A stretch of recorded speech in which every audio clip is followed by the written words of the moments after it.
कमी वेळेत तयार करणार आहे टेस्टी असं मिसळ। नमस्कार, मी वर्षा। कुकरमध्ये थोडं तेल घालून घ्यायचं आहे, त्यात ठेचलेला लसूण घालायचं आहे, हळद आणि हिंग घालून त्यात मोड आलेली मटकी घालून घ्यायची आहे। मटकीचं प्रमाण तुम्ही कमी जास्त करू शकता। आता हे 2 ते 3 मिनिटं छान परतून घ्यायचं आहे।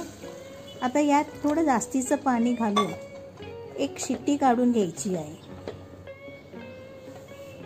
पातेल्यामध्ये तेल गरम करून घ्यायचं आहे।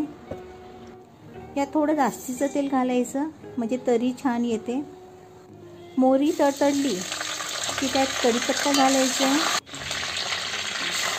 बारीक चिरलेला कांदा घालून घ्यायचा आहे, छान परतून घ्यायचं आहे। यामध्ये आलं आणि लसणाची पेस्ट घालून घ्यायची आहे।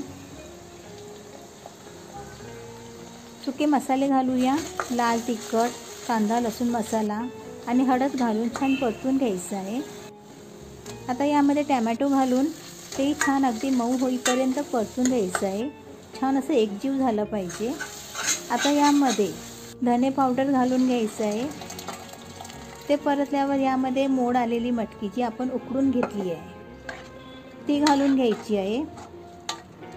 रस्सा जर जास्तीचा हवा असेल तर यात गरम पाण्याचा वापर करायचा। चवीपुरता मीठ घालून घ्यायचं आहे